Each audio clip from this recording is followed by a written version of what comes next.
Hello, everybody. I'm a practicing therapist and a doctoral student of psychology. Today, I want to talk about signs an avoidant feels safe with you, which means they're attached to you. It usually means that they love you, but I think that sometimes people are in relationships with an avoidant. Like, literally, I have calls with you guys where they do love you, but they're not safe yet. And so, love comes before safety, but sometimes they don't know it does, so they might not be aware of their love. I'll make more videos on that dynamic, but usually that's how it occurs. So usually they do have their love, but they feel triggered. And if they don't feel safe enough with you, they might leave the relationship or they might, keep distance for a certain amount of time. And that's likely due to the lack of safety, not the lack of love. But you guys think it's a lack of love. And I've had plenty of calls with you guys where this dynamic is very much occurring. And I wanted to talk about ways that you can know that it's starting to resolve itself because we've already touched on techniques in our calls. And now sometimes I'll have a second call with you guys where you're thinking, okay, is this progress or is it just in my head? Does this mean that something bad is happening? Is it mean that they're no longer themselves? They seem different. And so if any of you guys are concerned about these things, you can book a call with me. But we're also going to talk about some of these things together today. And if you want to book a call with me, that's pinned in the comments, okay? So the first one is they're actually less guarded. Avoidants are quite guarded individuals. Like they're uncomfortable sharing things about themselves. And it's not just because they don't trust you and they think you're going to take those bad things and run with it. That's not always the case. But also that when they explain how they feel about things, they're very, it's just very hard for them. It's interesting because in our group, which I know now I'm already doing it. Like in our group, sometimes you guys will ask me like personal questions about me and it comes from a good place. Like I already know, like I know the people in the group. Like I've actually literally, like I know these people because I've seen them in many different ways. Plus I'm in the group like at least daily most of the time. And a lot of the folks in the group, oh, and if you guys want to join as well, I don't think I'll remember to pin it in the comments, but if I don't, just put in the message and I'll give you a link to it. We have like exclusive videos on there, like about 5 a month. And a couple of you guys in the group was saying like, can you give specific examples from yourself? Because I used to be avoidant. And like when I make those videos, it's like so much harder for me to even like I lose my train of thought a lot. And I'm a busy person. I lose my train of thought a lot in general, but it's so much less structured because I'm not I'm a healed avoidant, but I'm still not good with talking about how I felt just because I never thought about it my whole life. And so sometimes what happens is they're less guarded because you let them have that space where they speak very jumbled and very confused, because a lot of avoidants are very jumbled in their speech just because they don't translate their emotions out loud often, and so they just have less practice. It's really common. And so when they're less guarded, it might come across a little jumbled and it might come across a little confusing, but it's a sign that they do trust you and they feel comfortable with you, because anytime an avoidant feels safe, they are okay with it.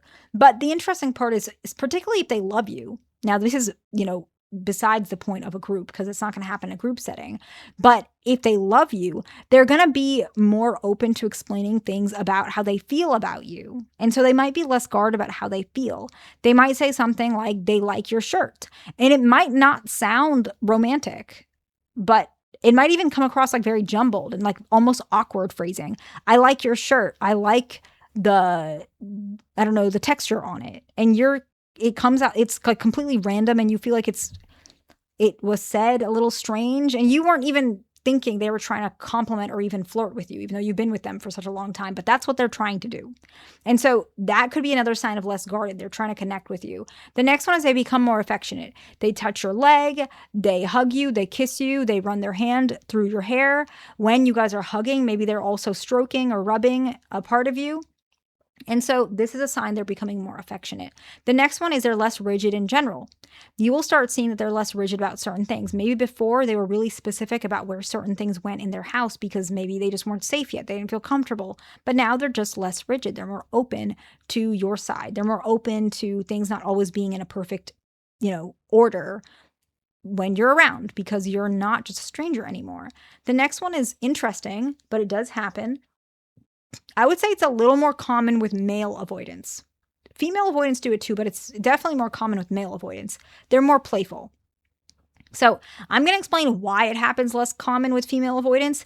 Female avoidance among all the attachment styles are extremely passive. Women in general are passive. You guys, some of you guys are women. You understand that, right? But playfulness, sometimes why male avoidants do that is they're trying to like cheer you up and make you happy, but they're also trying to take control of the scene. Like if you guys are on a date, they're being more playful because they want to give you a good time. Female avoidants, even if they love you and you're everything to them, they just won't do that because that's just not the gender role that most females sit in. Some of them will, but not all of them. And so you might not see the playfulness as common with female avoidance. If they do, it'll be playful in a little bit less direct ways. They might be more playful about smaller conversations, not really making the whole entire situation more playful, if that makes sense, okay? The next one is they understand your triggers better. A lot of people think if they love you, they'll understand their triggers. And I think a lot of you guys get trapped in this because you will start thinking, I want my partner to heal. I want them to get better. I want them, like, I have people that reach out to me for therapy, of course, you guys know that. And sometimes they'll be like, I want you to fix my husband, right?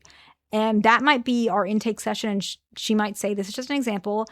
He is triggered by A, B, and C. I want you to make him understand this. And he's like, I don't know what she's talking about, but I'm just here because I want to help our marriage, right? And the reality is that, yeah, that's a good point, and I can get that. It's a lot for him at the first stage. Like it's quite a lot. But when I see a couple and I know that he or she really cares, the avoidant really cares, they actually understand your triggers. I don't want to say this because that makes this person upset. I really like my wife's cooking, but I know that if I overcompliment her, she might think it's not, like she might think I'm just saying it. So what I do is I just tell her to make this meal another time. They understand your triggers, even if it's not even like emotional triggers. They understand your triggers because they understand you. The next one is they're more patient with you. Nobody's perfect. And so we all need somebody to be a little patient with us every now and again. They are that person for you. They're more patient with you. They might even say, I'm trying to be more patient. It can be hard because they might say it when they're angry and it can feel offensive, but I would recommend that you guys, yeah, you can be upset, but you can also be grateful that somebody's there that's patient for you. The next one is that they admit they trust you more than they used to do. Normally, this is not unprompted. You're going to have to ask typically. So if you'd like, maybe you can ask, do you trust me more than when we first started dating? And if they say yes, they say yes. If they say, I'm not really sure, they're not sure. If they say, I think it's about the same, it's about the same. But give it a shot because this will help you to realize what is happening in the relationship. Because if an avoidant, they can love you and still not trust you. That's one of the biggest complexities of these types of relationships, even if it's not your fault. But if you get the answer for this particular question, you know that you can start building these things. And I'm going to make videos on how to feel safe with an avoidant or how to make them feel safe. But if you want like a specific call with me, you know where to find me, pinned in the comments. I hope this video is helpful to somebody. Please like, subscribe. I'll see you in the next one.